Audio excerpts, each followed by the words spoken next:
So as Colin said, I'm here to talk about anxiety. I mostly want to talk about what is that experience of anxiety and understanding the difference between that and what stress is, because we use those words synonymously now. We use those as the same thing, and they're not. One is something that we all should experience. As long as you're breathing, you should feel some distress. As long as you have things in your life that are important, you should feel some distress. And when I say distress, I mean thoughts about doing better, working hard, messing up, failing. So we'll talk about that. I'm going to talk about what some anxiety disorders are and understanding those a little bit. And then what treatment looks like for people that struggle with anxiety. So that's a really important piece. I want you guys to be able to leave here with a few important pieces that you then can talk to your family about, you can talk to your friends about, and hopefully just kind of have a conversation. So I, this morning, got the opportunity to meet some of your parents, and I did this talk for them with a very similar presentation. So if your parent was here today, you can have a conversation with them about my lame jokes and also the stuff I talk about. So what is anxiety? Anxiety is the intense physiological experience of fear, distress, yuck. You know that feeling that you just don't like? So for some of you, that was just coming to school today. Some of you, that was staring in the mirror after you put on the third outfit because it just didn't feel right. And you thought that somebody might judge you for the thing that you're wearing. And for some of you, it's the thought that you're not going to be successful. What if you don't get into the school that you would like to get into? What if you don't graduate high school? What if you can't make friends? What if you can't order your own cup of coffee? Because the idea of standing in line at Starbucks is just too nerve-wracking. So I'm going to talk about some of these diagnostic stuff, some of the things that help us categorize anxiety, and then I'm going to talk about general stress.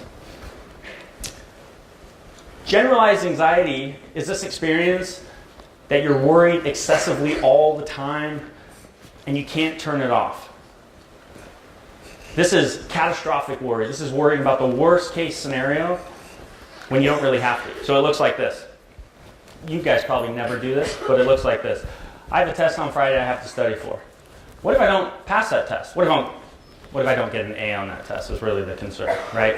If I don't get an A on that test, I'm not going to get an A in the class. If I don't get an A in the class, my GPA is going to be ruined. I'm not going to get in the college I want to get into. I'm not going to get in the college. I'm not going to get a job. I'm not going to be successful. Nobody's going to love me. My life's kind of over. Times that by thousands of thoughts a day related to something similar to that. Am my parents okay? Are they getting in a fight? Does that mean they're going to get a divorce? Is my mom happy? Is my dog happy? Whatever. These thoughts are just excessive. So for people with generalized anxiety, they're chronic worries. You're just worrying all the time, and you're worrying that it upsets your stomach. It gives you headaches, migraines, muscle tension, stuff like that. Panic attacks, a little bit different of a beast. Panic is the fear of fear. If you've ever had a panic attack, you know how kind of terrible it is. It's that intense feeling of dread and doom, and your body just starts to really get activated. Your heart starts beating fast. Your mouth gets dry. You start worrying that something bad is going to happen. You feel numbness in your fingers. Your breathing gets really shallow and fast. And you don't know why it's happening. If you've had a panic attack, you've probably had them in inconvenient places like shopping at Target, sitting in class, reading a book, studying in the library. They're usually not in places where there is actual fear or danger. It's in the perception or the idea that something bad might happen. So this is really like a brain issue. This is overthinking stuff. OCD. Everybody's heard of OCD. But I'm here to tell you that OCD is a little bit different than probably what you thought about it in the past. OCD is not just having a quirk or a preference. It's not about having your closet organized terribly well or your bed made perfectly before you can study. Those things are preferences. Those things are nice. Those things that actually make you feel comfortable. Nothing wrong with that. OCD is the presence of intrusive thoughts, awful thoughts that something bad might happen. You might get sick. People might vomit. And then the compulsion in OCD is the thing that you do to try and make yourself feel better. So that can look like lots of different things. But the obsessive thought, the O, increases anxiety for people, so they do the C, the compulsion, and they feel better. Post-traumatic stress, of course, people endure an awful trauma in their life, and then they have a hard time recovering from that. It's a trauma where their life was kind of in danger or something exceptionally terrible happened. It's not that you spilled your latte on your laptop. That's not a trauma. Okay? You might think about it again, but it's not traumatic. We use PTSD a lot when we probably shouldn't. And then phobias, these are the fun ones. They're the fun ones for me to treat. Phobias are things like fear of heights, fear of flying, fear of vomit. That's less fun to treat. Those kind of things. But I want you to understand why. Anxiety loads on these things. The intolerance of distress, the feeling that you can't feel this and you're not going to be able to sustain. I know you guys see this because I work with lots of you. I work with teenagers all day long.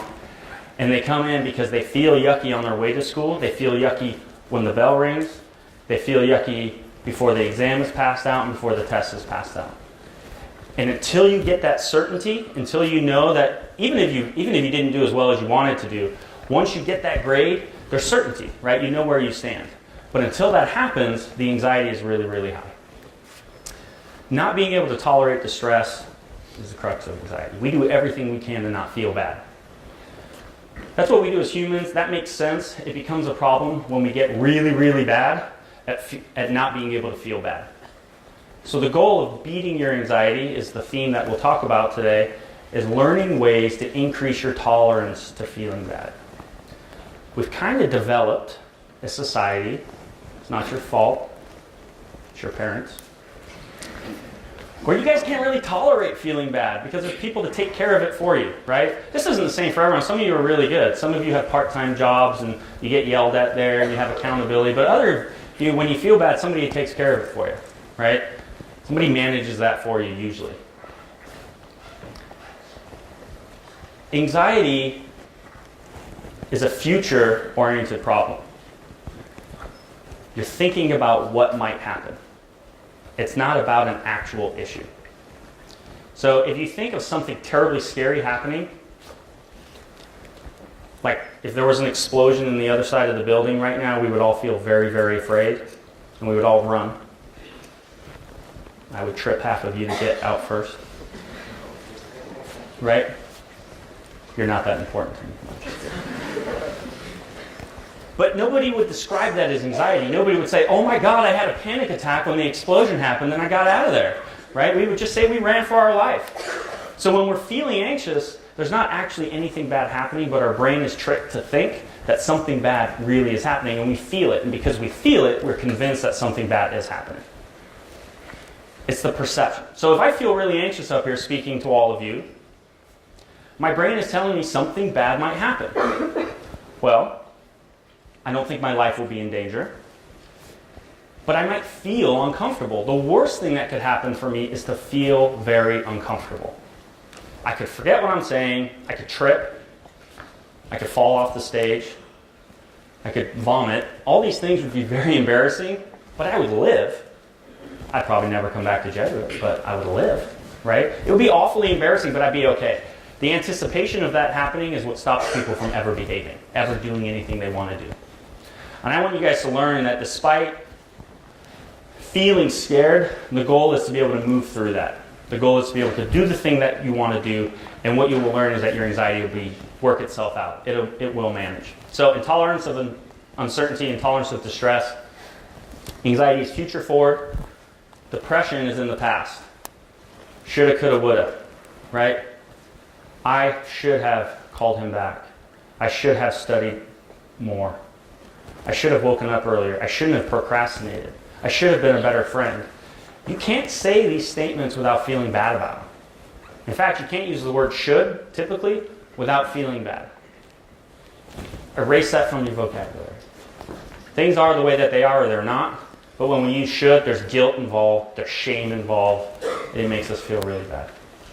So the goal is to be present. Much easier said than done. How do you be present? There's lots of things you can do to do that. But it starts by being aware when your brain is going future forward and when you're focused on the past. For some of you now, you're sitting here looking at me very politely. Some of you aren't. No, I'm just kidding. But your brain is elsewhere. You've got an exam coming up. You know, I'm sure finals are coming up. School is ending for the year. We're getting close to that. And so despite as much as you want to be present right now, your brain is telling you to worry about something that is actually not happening. And like I was saying, anxiety is perception of threat, not actual danger. We don't use the terms and the vocabulary related to anxiety when we're actually in danger. This is not me. Thank you very much. So the reason this is up here is because I want you to think about anxiety as a bully. I want you to think about anxiety as somebody that teases you. When I work with kids younger than you guys, like little kids, I ask them to draw what their anxiety monster looks like, draw what their bully looks like, and they come up with some pretty cool things. But anxiety functions just like a bully. I have an older sister. She's a year older than me, and she's beautiful. She's awesome. But because I'm her younger brother, I have perfected over the last 34 years how to tease her. And my poor sister over the last 34 years hasn't figured out how to not have me tease her. So she cares what she looks like, and like I said, she's beautiful. But I have an aunt, Sarah. Aunt Sarah's not beautiful. She's lovely. She's just not very beautiful, right? So when I see my sister and I want to tease her, I say to her, "Hey, Leanne, nice to see you. You look good." Like Aunt Sarah, right? And she says now at 35 years old, "Why do you say that, Mom? Why does he always say that?" And her husband's like, "Oh my God, are we all adults? What is going on here?" Right? And I'm going, "What's up, Aunt Sarah?" Right? And she reacts, right? So think of anxiety just like that. Anxiety drops a thought on you. You're ugly, you're dumb, nobody likes you, people are going to make fun of you. It doesn't feel good. And when we react like my sister reacts, no, I don't like it. No, please, that's not true, right? No, that's not true. Accommodate, quick, somebody do something for me, right? When we react, we're feeding the monster. So, how do you not feed the monster? Well, my poor sister, if she was to learn this, my holiday season would be much less fun, but hers would probably be much more enjoyable. Because we know if I showed up and I said to her, "Nice Thanksgiving next week, right? I'll probably see you this weekend." And I'll say, "Hey, Leanne, what's up? How are you?" And I'll smile and I'll go, "You look good." Like, "Yes, Sarah." And if she goes, "Okay." I'm like, "No, like you look like her." "Okay." Now I'm an idiot, right? Now I've got nothing, right? If she doesn't react, I've got nothing. When everyone starts employing all these coping skills to manage their anxiety, they're reacting like my sister did in the previous example. But when a thought comes and you just go, "That's just a thought," the anxiety goes, "Hey, what's up with that? You're supposed to react."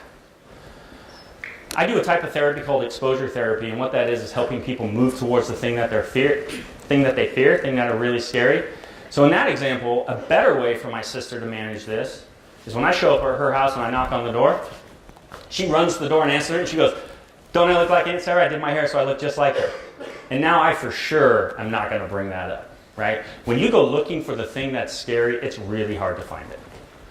When you hope that you never find fear, you bump into it all day long. That's anxiety the bully.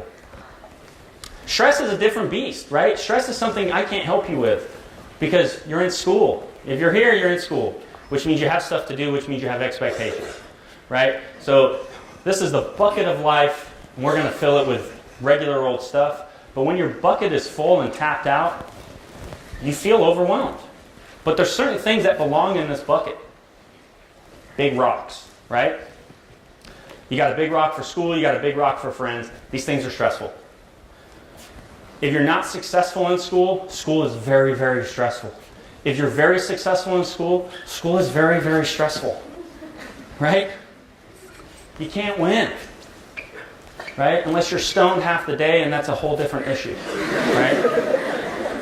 I love it. I say the word stoned, everybody's happy, lights up. Right? We're going to talk about that because that's a serious problem in teenagers. Right?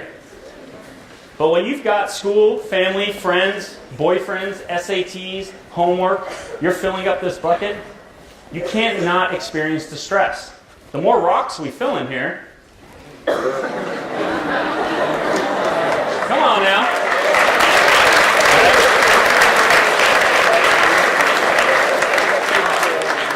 more rocks we put in this bucket, the more overwhelmed you are. But for many of you, you place these in here. Because for some of you, you have very significant expectations of yourselves. There is absolutely nothing wrong with that. In fact, that's awesome. You work really hard to do really well, to one day do some amazing things. And it's stressful. So the point I'm trying to make is when you go to academic, rigorous school, when you care about what college you go to, when you care about how good you look, the grades you get, the friends you have, the car you drive, you're going to feel overwhelmed. I see students that are IB students that are involved in every possible extracurricular activity. Their resume is probably longer than my CV. And they want help with their anxiety. If they're not willing to take some of these things out of their bucket, there's not a lot I can do. There's no tool that I can give you, right? If you've been to a therapist, don't raise your hand. If you've been to a therapist, they've told you, breathe, right? So you're like, okay, I really care about this stuff. I'm breathing. I don't feel better because you can't, right? These expectations aren't going anywhere. So it's about reevaluating what your expectations are, and if you're too overwhelmed, then it really is about looking at what you can do to move around and shift that bucket. And sometimes these things shift, right? You're all going to get a break soon, so something comes out of there, and then it eases up. So that's nice. I do cognitive behavioral therapy. What that means is I help people understand the way that they think, the way that they feel, your emotions, and the way that you behave. So, most people come to therapy looking at the smiley faces there representing feelings, and they want to feel better. I want to feel less anxious. I want to feel less depressed. I want to feel more confident. And unfortunately, this is not an experience we have direct control over. Any of you ever tried it? Just change your feeling? You ever felt so overwhelmed that you just go, hey, that's cool. That works. Therapists, psychologists, we wouldn't exist if you could just do this directly. But that's all the energy we put into it. Most of us say, I'll do that when I feel like it. I'll study when I feel like it. None of you guys probably procrastinate, but people in other schools do that.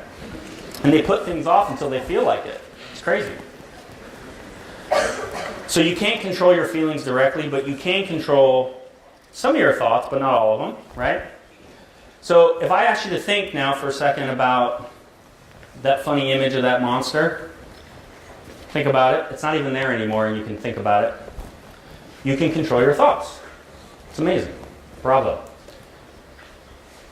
If I ask you, though, not to think about the monster, whatever you do, don't think of that orange thing. Don't think about it. Think about something else. That becomes a much more challenging task.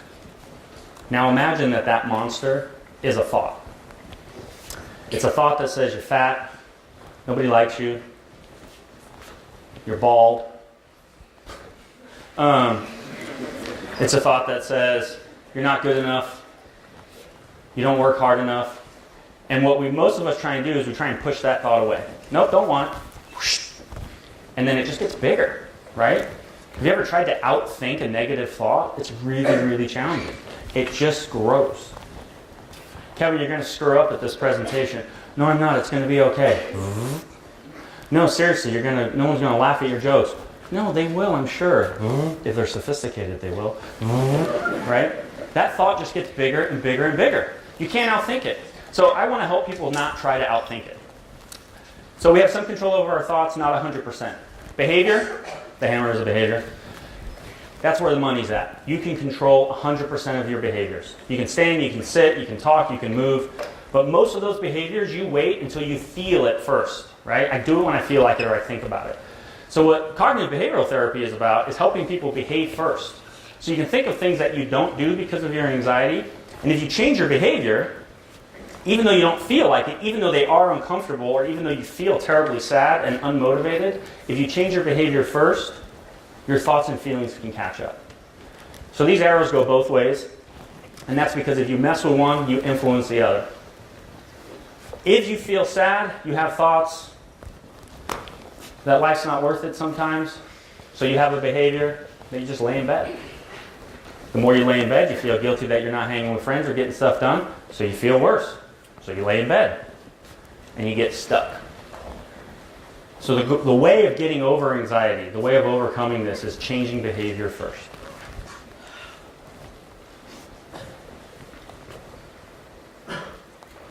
Anxiety creates that feeling of yuck, that awful distress, and your brain wants you to do something about it. Right? We're hedonists. We don't want to feel bad. Our brain says, go towards a thing that feels nice, stay away from things that make us feel yucky. So pretty quickly we engage in behaviors that make us feel better than bad. Those things are typically fall in the categories of avoidance, distraction, reassurance seeking. These things don't typically make us feel better, but they make us feel less bad. And if you feel less bad, your brain says, I like it. Let's do that again. So every time you feel stress, I don't know if this paper's good enough. That makes you feel yuck. And you say, well, I'm just not going to school or turning that in. You actually feel better in the moment because you just erase the decision to do that and your anxiety can go, cool, we don't got to worry about it. Until the next time you have a paper to turn in and you're stuck in this cycle. That makes sense? So for some of you, your avoidance looks like this. Right? I don't want to feel yuck. So if I get high, I don't have to. Right? The problem is, once you do that, you feel a little, you don't feel better, you feel less bad in the moment. But then your brain learns that this is how you got to do it, right? And then in that diagram of thoughts, feelings, and behaviors, you know that you're still avoiding stuff, and you're not meeting your expectations, you're not getting things done, and you end up in this cycle. Not good. Most people can trace back their first panic attack to smoking weed. The whole point of getting high is to change your physiology, right? The issue of anxiety, it's your physiology reacting when it's not supposed to. Yet people think that that's a healthy way. Like, I've got nothing against weed. That's not what this is about. I've got something to do with helping people feel better that's long-lasting. This doesn't work. I've got exercise up here because I don't want you guys to think about this as purely just a bad thing. The point I'm trying to make is if you do any behavior in response to feeling bad, you're creating a pattern. So if you run excessively every time you feel sad, fine, you may not feel sad in that moment, but you also now have no ability to tolerate feeling sad. Or you knit.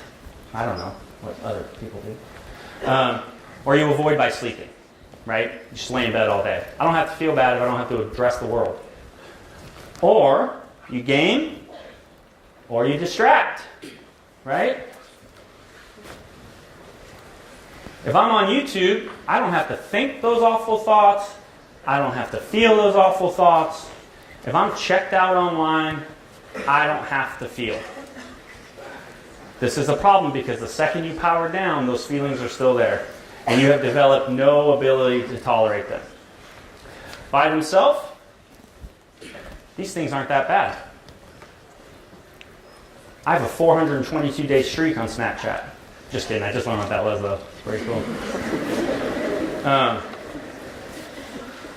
But if I'm on my phone regularly managing an emotion, I'm getting stuck with that emotion. And many of you are confused. I've been a therapist, Mom. Why am I not feeling better? I'm doing everything right, yet you're glued to your phone, right? You're glued to it.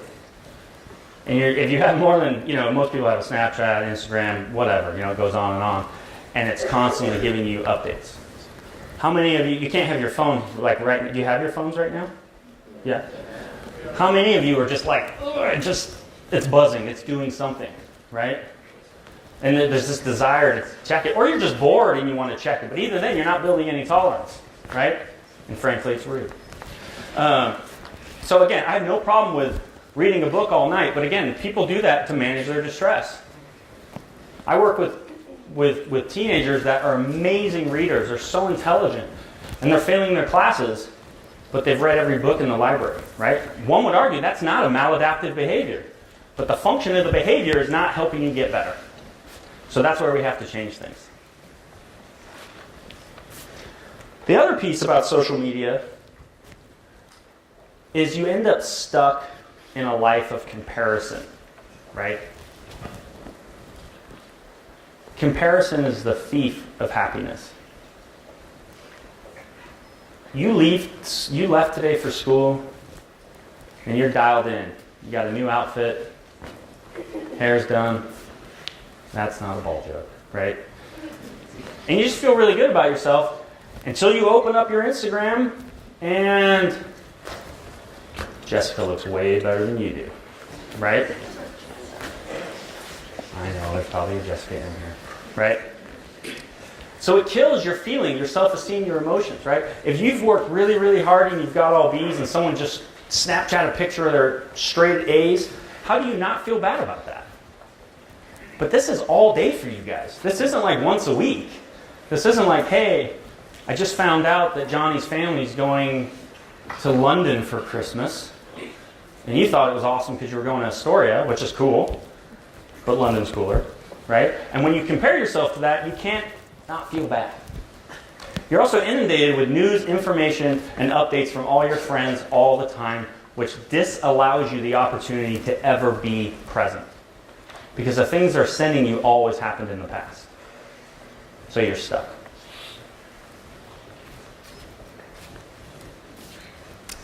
Oh, and the accommodations from your mothers and fathers.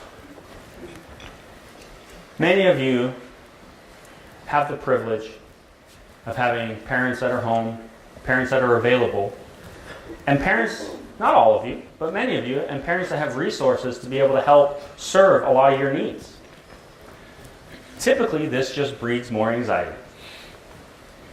If you're sick, if you're nervous, the universal way to go home if you're nervous is, I don't feel well.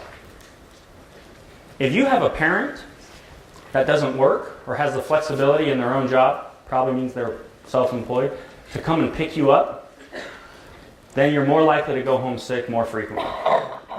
If you're a kid that your mom's working for minimum wage, just trying to get by, or has a job that she can't leave, you know that and you're just less likely to go home if you're anxious. So the accommodations we ask from our parents continue to impact our anxiety. And our parents have some responsibility in this. Out of great intention, they want you to be very, very successful.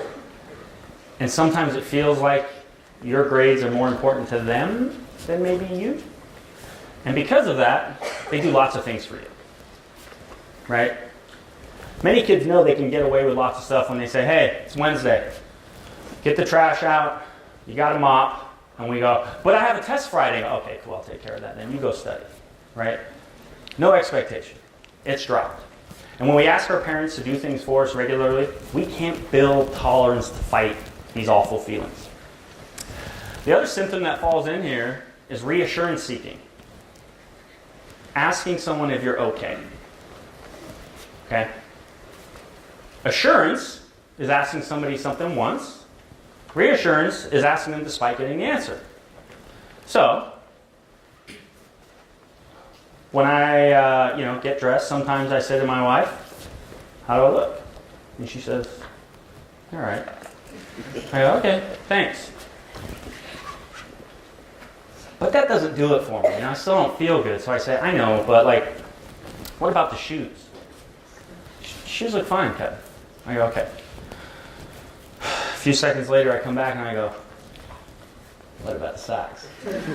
The socks are fine. It has nothing to do with my clothes. And you guys do this, right? Because it has to do with a feeling, right? You're trying to get confirmation on a feeling, an emotional response from your parents or from your friends or from your boyfriends or your girlfriends or whoever that is. That just doesn't exist because you're the one that has to learn to tolerate it. I have to learn to be able to leave the house when I dress myself and feel like I'm put together good enough.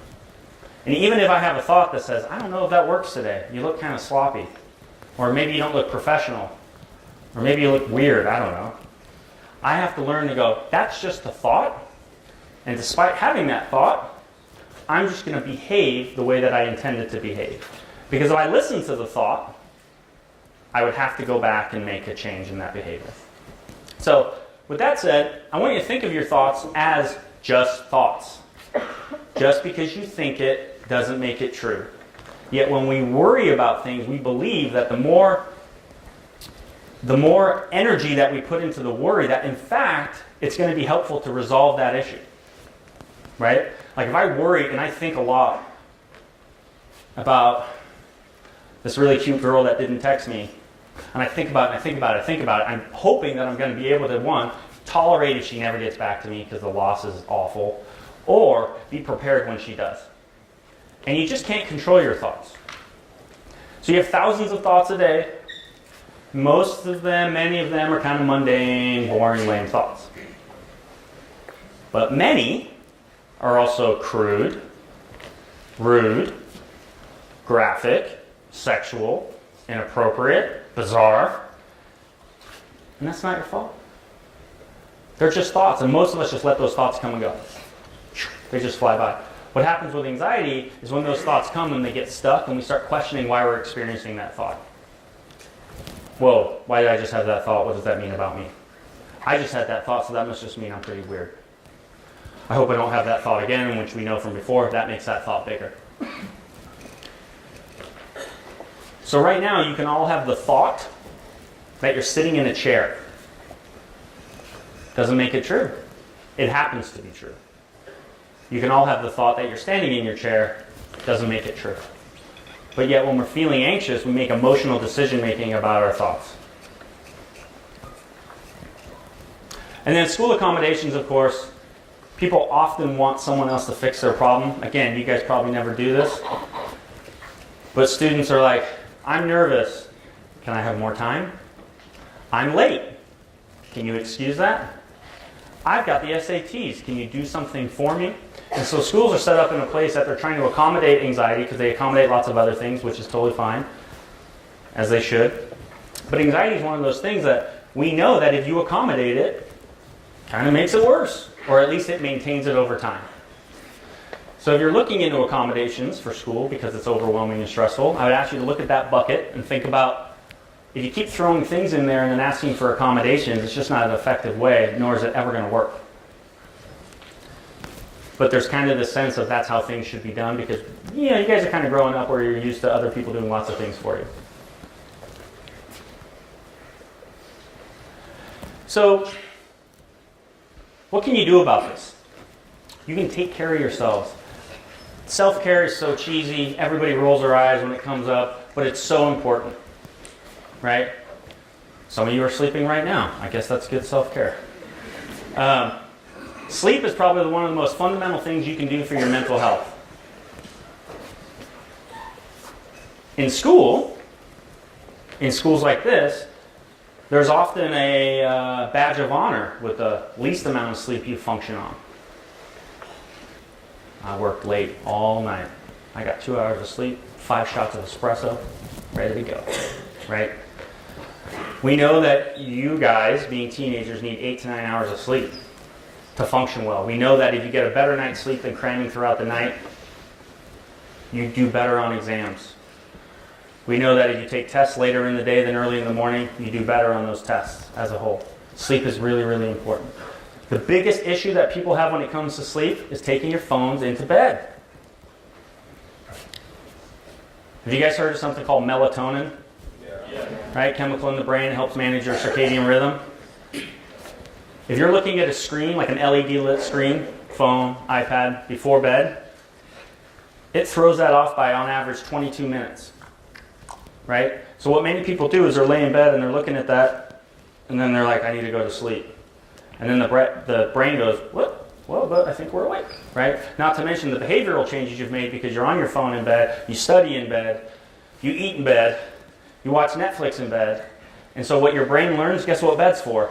Hanging out, not sleep. So if you want to make a change to your sleep, you have to let your brain know that you're going to condition your sleep time with your bed. So get that stuff out of there. How many people have TVs in their room or laptops? Oh, come on. Yeah, probably 80% of you, right? You all, now it's kind of a silly question to ask if people have TVs because you have a device that you can look at everything on, right? So even when you're going to bed, you're not. Did you know that on average, you guys text 3,300 times a month each? Girls usually do about 4,100 times a month. Girls are more likely to text after they've gone to bed. Guys are more likely to play games on their phone. How can you sleep while you're doing that? Stop it. Eating is really important. Have you guys heard of the brain chemical called serotonin? Yeah? Serotonin is associated with feeling better. It's associated with anxiety and depression. Most of the serotonin is produced in our gut, in our enteric nervous system. How many of you skip meals? You know, how many of you don't eat breakfast? How many of you don't eat when you feel sad? How many of you don't eat when you feel nervous? You're perpetuating the inability for your brain to stabilize these chemicals because you're not producing enough of that neurotransmitter. Super, super important stuff. The difference with self-care and coping is just this. Self-care is scheduled in. If your self-care this weekend is watching 3 hours of catching up on Stranger Things, right? But it's scheduled. Like you are saying to yourself now, Friday, don't say, I'm not going out and watching Stranger Things. Okay? That's self-care because it's scheduled. But if Friday feels so overwhelming and someone says, let's hang out, and you're like, I don't want to hang out, I'm feeling nervous, I'm just going to dive into Netflix. Now it's coping. Does that make sense? The difference of scheduling it versus doing it based on a feeling is really, really important. So it's not that Netflix is bad or using your phone is bad, per se. It's your relationship that you use it is really, really important. You guys all caught up in Stranger Things? Awesome. I have mindfulness up here and praying. Again, these are things that, from my perspective, if you schedule these things in, are really, really important. Because what are the two things that praying and being mindful have in common is you're present. You're just taking a moment to shut the phone off. And it's ironic that they have lots of apps on how to be mindful. They might have them on praying. Because you're like, look, I'm doing that mindfulness thing my therapist told me to. Right? But it is literally trying to be by yourself. So I challenge you guys to think about how many minutes a day you just sit without distraction. And when you do, you'll feel those feelings bubble up and those thoughts will bubble up because you've distracted yourself throughout most of the day. So I want you guys to take away a couple things. Being anxious doesn't mean there's anything wrong. It might just mean you're doing exactly what you should be doing in your life.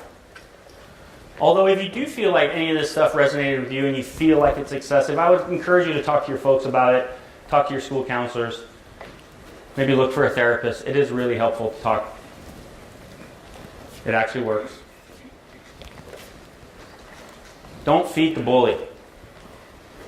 Think about what you do when you react to those thoughts, or what you ask other people to do for you.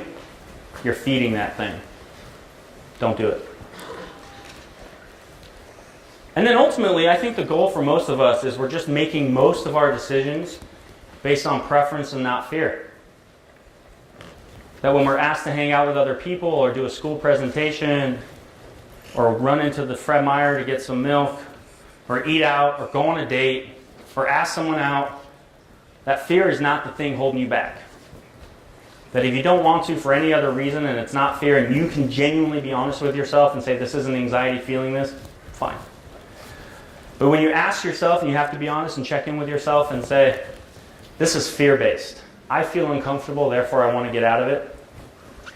I would challenge you to move forward, to push, to really not feed that beast and in fact let that monster know that it doesn't matter. Thoughts are just thoughts. So with that said, how cool am I, right? With that said, any questions you guys have? Come on, someone's brave enough. Yeah. I know on iPhones, like Apple products, they have like a nighttime mode. Does that actually do anything? Does the Apple... It just makes the screen look more yellow than blue. Yeah, I'm not sure. The question is, does the nighttime mode on Apple phones or Apple products actually do anything with the melatonin? I'm not sure. That's a great question. Sorry. I don't know the answer.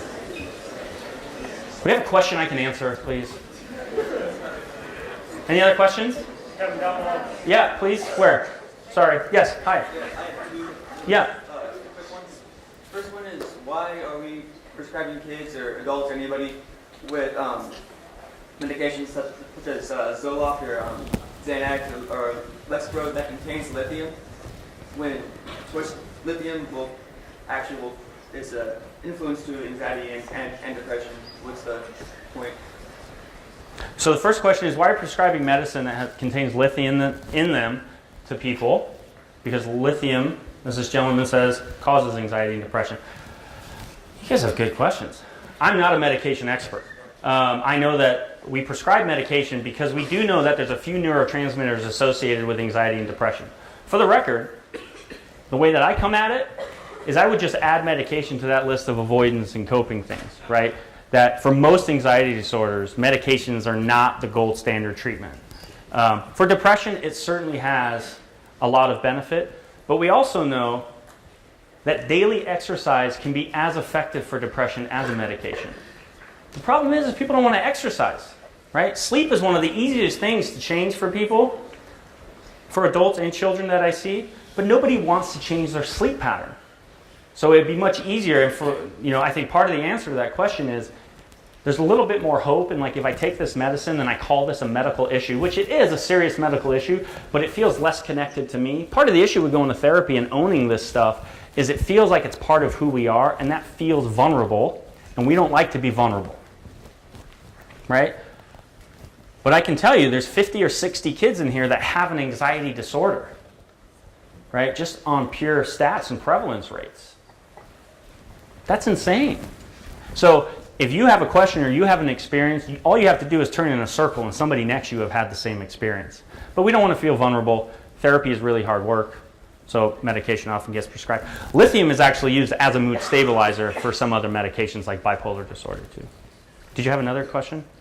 Yeah, but I don't know if it was relevant to you, but it was how would you, or yeah, I guess how would you treat someone, or how would an iron deficiency be treated in your clinic? Question is, how would an iron deficiency be treated? I don't know. Sorry. Yeah? How long have you been doing your job for? I've been doing my job for, I've opened this clinic for 4 years. I had a similar, I'll tell you quickly if I can, because this often comes up with teens because I have to develop some street cred, right, when I work with kids. But I struggled in school. School wasn't my thing. I left school at the age of 16. This is my junior year. Got a full-time job. That was hard. Working full-time is not that fun, actually. So I managed to do some credit recovery and graduate. Went to a community college. Fell in love with psychology. Went on and got my bachelor's degree. Got my master's and then did 4 years of the doctoral program. And through that, you have to do lots of training. And so that was quite the road. But I opened this clinic 4 years ago. Yeah. Go ahead. When you distract yourself, like if you're stressing about a homework assignment and you can distract yourself with exercise, would that be a good distraction or a bad distraction?